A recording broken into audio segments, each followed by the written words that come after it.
Sebelum melanjutkan cerita tersebut, alangkah baiknya jika klik tombol subscribe TVNU News terlebih dahulu, agar tidak ketinggalan kisah-kisah cerita Islami terbaru. Terima kasih.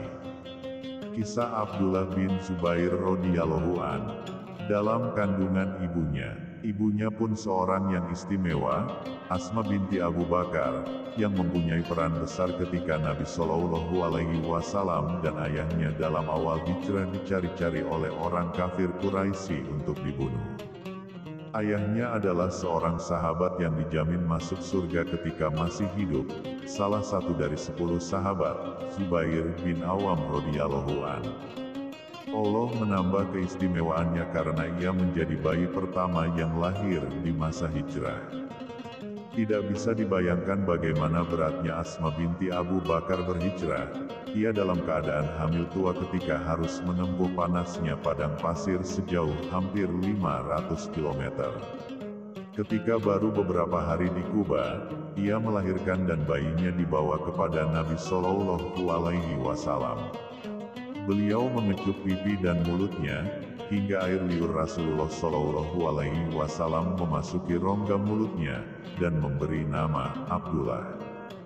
Tidak cukup sampai di situ saja, seluruh kaum muslimin, baik muhajirin atau ansar, menggendong bayi Abdullah ini keliling kota Madinah sambil menggemakan tahlil dan takbir. Apa yang sebenarnya terjadi? Ternyata, beberapa waktu sebelumnya orang-orang Yahudi menyebarkan berita bahwa dukun-dukun mereka telah menyihir kaum muslimin hingga menjadi mandul. Bagi penduduk Madinah, ancaman ini bukan hal sepele, karena selama ini mereka menganggap kaum Yahudi sebagai orang yang dekat dengan Tuhan. Tetapi dengan kelahiran Abdullah ini, mereka memperoleh bukti bahwa orang-orang Yahudi tersebut hanya menyebarkan kabar bohong semata. Ibnu Zubair hanya dalam masa kanak-kanak ketika Rasulullah SAW masih hidup, tetapi itu cukup membuatnya tumbuh menjadi pribadi yang kokoh dan teguh dengan keislaman, sebagaimana kedua orang tuanya. Ia berbaiat kepada Nabi Shallallahu Alaihi Wasallam ketika masih berusia 7 tahun, dan beliau menerima baiatnya, padahal biasanya beliau tidak mau menerima baiat dari anak-anak. Ia tumbuh menjadi seorang ahli ibadah sebagaimana orang tuanya, dan sahabat-sahabat senior Nabi SAW lainnya. Kesehariannya banyak diisinya dengan membaca dan mengkaji Al-Quran, serta sunnah Nabi Shallallahu Alaihi Wasallam, memperbanyak ibadah dan berpuasa di hari-hari yang panas karena rasa takutnya kepada Allah. Ketika sedang salat, yakni saat sedang ruku dan sujud, tak jarang burung-burung dara bertengger di punggungnya tanpa sedikit pun merasa terganggu salatnya. Suatu ketika Rasulullah Shallallahu Alaihi Wasallam berbekam, dan menyuruh Ibnu Zubair untuk membuang atau mengubur darah yang dikeluarkan dari kepala beliau. Ibnu Zubair membawanya, tetapi bukannya membuang, ia justru meminumnya. Ketika Nabi Shallallahu Alaihi Wasallam kemudian mengetahuinya, beliau bertanya, "Wahai Abdullah, engkau kemanakan darah bekamku tadi?" Ibnu Zubair berkata, "Aku kuburkan di tempat yang paling tersembunyi, ya Rasulullah." Nabi Shallallahu Alaihi Wasallam yang telah mengetahui apa yang dilakukan Ibnu Zubair hanya tersenyum, lalu bersabda, "Orang yang di dalamnya mengalir darahku, maka dia tidak akan disentuh api neraka." Sesaat Rasulullah Shallallahu Alaihi Wasallam tercenung, seperti menerawang jauh, kemudian bersabda lagi, "Tetapi bagaimanapun engkau akan membunuh orang, atau orang itu yang akan membunuhmu." Sabda Nabi Shallallahu Alaihi Wasallam semacam ramalan bagaimana akhir kehidupan Ibnu Zubair. Bahkan saat kelahirannya, beliau pernah mengibaratkan bahwa Ibnu Zubair ini seperti seekor domba yang dikelilingi harimau yang berburu domba. Pada masa Khalifah Utsman bin Affan, ia bergabung dengan pasukan Muslim yang dipersiapkan untuk menyerang pasukan Romawi yang berjumlah 200.000 orang, sementara pasukan Muslim sendiri hanya 20.000 orang. Pimpinan pasukan adalah Gubernur Mesir, Abdullah bin Abi Sarah. Pasukan ini ditujukan untuk membebaskan Afrika, Andalusia dan Konstantinopel dari penjajahan dan tirani Romawi. Pimpinan pasukan Romawi yang bernama Jarjir mengadakan sayembara, barang siapa bisa membunuh Abdullah bin Abi Sarah, ia berhak memperoleh hadiah sebesar 100.000 dinar dan menikahi anaknya. Sayembara ini disebarkan juga di kalangan kaum muslim. Abdullah bin Zubair melihat bahaya adu domba ini dalam strategi Jarjir itu. Karena itu dengan persetujuan komandannya, ia membuat sayembara tandingan. Ia berkata, "Kita tidak perlu khawatir, kita juga mengumumkan, bahwa barang siapa yang bisa membunuh Jarjir, ia memperoleh hadiah 100.000 dinar, dan berhak menikahi putrinya." Ternyata tidak mudah membangkitkan semangat pasukan muslim hanya dengan sekedar sayembara tandingan seperti itu.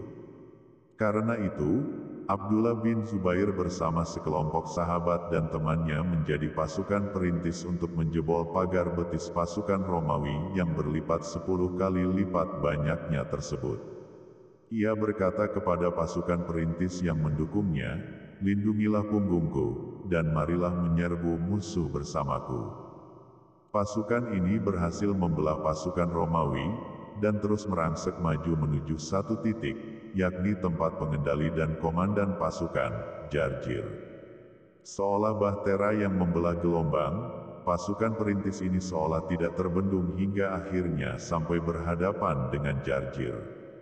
Abdullah bin Zubair sendiri yang bertempur dengan komandan pasukan Romawi yang ditakuti itu, dan akhirnya ia berhasil membunuhnya.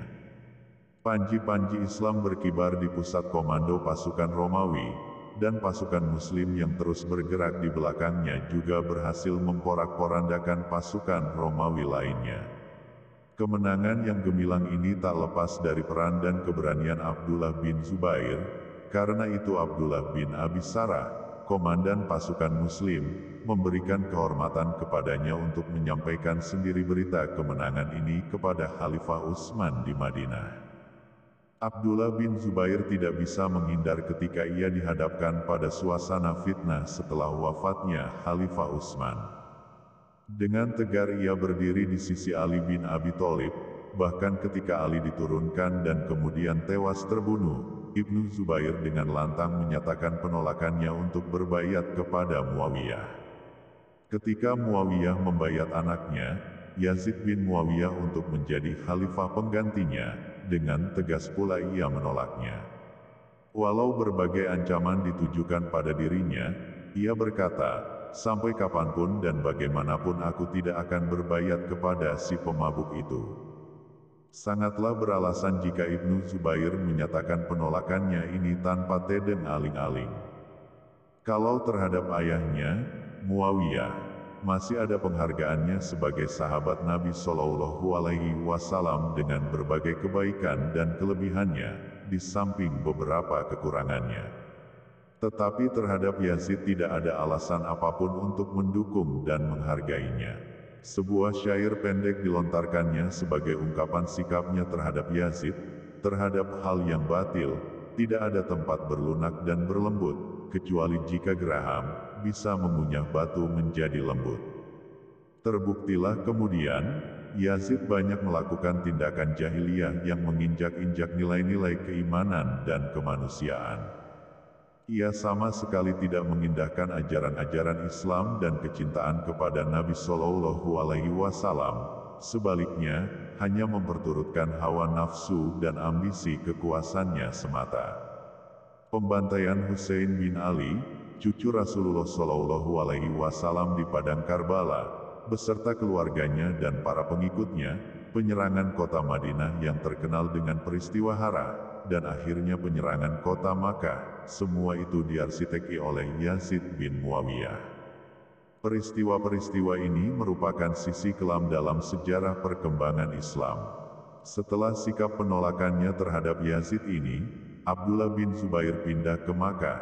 Begitu juga dengan Husain bin Ali yang juga dengan tegas menyatakan penolakannya. Ia ingin mengisi waktunya dengan lebih banyak ibadah, dan meninggalkan suasana politik yang penuh fitnah. Tetapi pena takdir telah menetapkan ia harus mengarungi jalan dan suasana tersebut untuk menemukan syahidnya. Selalu saja ada yang datang untuk berdiri di belakang dirinya, menyokong sikap-sikapnya, dalam melakukan perlawanan terhadap berbagai kezaliman yang dilakukan oleh Yazid sebagai pihak penguasa. Walau niatnya menghabiskan waktu untuk ibadah, tetapi Abdullah bin Zubair tak ubahnya seorang pemimpin di antara orang-orang yang juga beribadah bersamanya. Tetapi, ternyata tidak semua pengikutnya itu memiliki niat tulus untuk menegakkan kebenaran semata-mata, seperti apa yang digambarkan dan diramalkan Nabi Shallallahu Alaihi Wasallam saat kelahirannya. Ia laksana domba di antara harimau yang berbulu domba. Setelah peristiwa Karbala, penduduk Madinah, yang sebagian besar adalah sahabat Ansar dan keturunannya, mulai menyatakan penolakannya dengan tegas atas kekhalifahan Yazid. Karena itu Yazid mengirim pasukan besar untuk menyerang Madinah, dan setelah itu diperintahkan menyerang Abdullah bin Zubair di Makkah. Pada saat terjadi penyerangan Makkah dengan Manjanik, di mana penutup dan sebagian besar bagian Ka'bah terbakar, datanglah kabar dari Syam, bahwa Yazid mati. Pasukan itu pun kembali ke Syam sebelum sempat menangkap atau membunuh Abdullah bin Zubair. Masyarakat Hijaz dan sekitarnya membayat Abdullah bin Zubair sebagai khalifah setelah kematian Yazid. Sementara itu, Bani Umayyah mengangkat putra Yazid, Muawiyah bin Yazid sebagai khalifah. Muawiyah ini sangat berbeda dengan ayahnya, ia seorang pemuda yang saleh, yang menghabiskan waktunya dengan ibadah. Seolah Allah ingin menjaga kebaikannya ini, ia dalam keadaan sakit ketika ayahnya meninggal, dan tetap dalam keadaan sakit selama 40 hari, atau 2 bulan dalam riwayat lainnya, dan tetap tinggal di tempat tidurnya sampai ajal menjemputnya. Marwan bin Hakam mengangkat dirinya sebagai khalifah penerus Bani Umayyah, dan menjelang kematiannya, ia menunjuk putranya Abdul Malik bin Marwan sebagai penggantinya. Abdul Malik ini membentuk pasukan besar berjumlah 40.000 orang di bawah kepemimpinan Hajjaj bin Yusuf as-Sakafi untuk menyerang Ibnu Zubair di Makkah. Pasukan ini melakukan pengepungan Makkah selama berbulan-bulan sambil menyerangnya dengan manjanik. Akibat pengepungan ini, sebagian besar anggota pasukan Ibnu Zubair menyerah atau membelot ke pasukan Hajjaj karena kekurangan makanan dan kelaparan. Tetapi ada juga yang berkhianat karena tergiur dengan berbagai tawaran kenikmatan duniawiyah yang ditawarkan oleh Hajjaj. Pengikut yang setia mendampingi Ibnu Zubair makin sedikit saja, tetapi yang justru dikhawatirkan Ibnu Zubair adalah keselamatan para pengikutnya tersebut. Ia meminta mereka untuk menyingkir saja, tetapi mereka ini tidak mau meninggalkannya sendirian sebagaimana teman-temannya yang lain. Mereka siap mempertaruhkan nyawanya asalkan tetap diizinkan untuk mendampinginya. Abdullah bin Zubair menemui ibunya, Asma binti Abu Bakar yang telah berusia sekitar 97 tahun dan telah buta matanya, untuk mendiskusikan masalah yang dihadapinya. Ibnu Zubair menceritakan situasi yang sedang dihadapinya, dan berbagai kemungkinan yang terjadi pada pasukan yang dipimpinnya, yang jumlahnya memang sangat sedikit.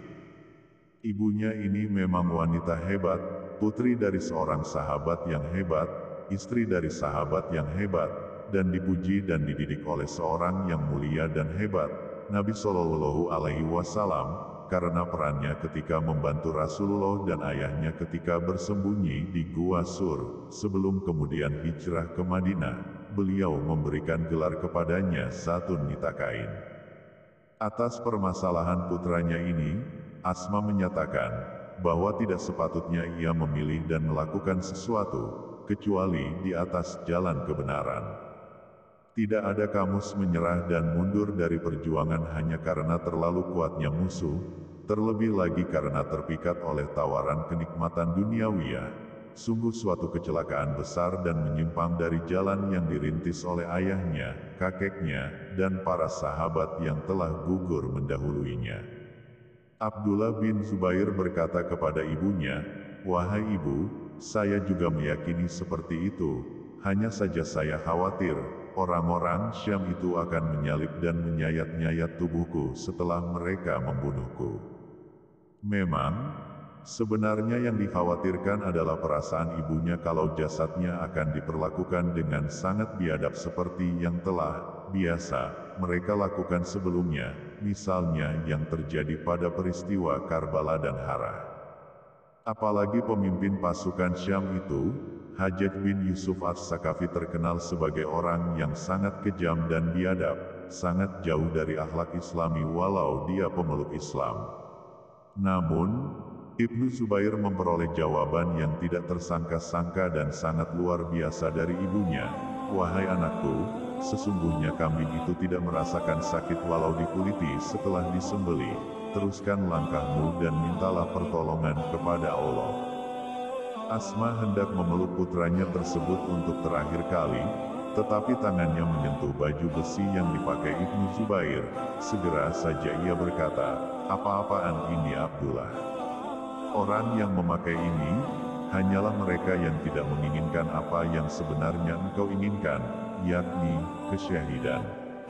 Abdullah bin Zubair segera melepas baju besi tersebut kemudian berpelukan dengan ibunya. Asma mengucapkan beberapa patah doa sebagai pengiring dan penyemangat anaknya untuk terakhir kalinya. Ibnu Zubair beranjak menuju sisa pasukan yang setia mendampinginya.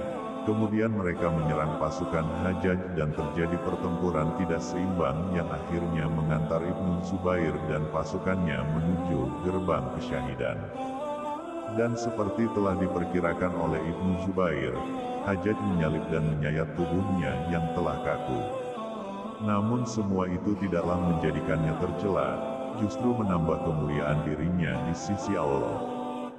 Demikian kisah riwayat sahabat Rasulullah Shallallahu Alaihi Wasallam. Terus ikuti channel TVNU News dan semoga bermanfaat buat sobat semua. Sekian dan saya akhiri.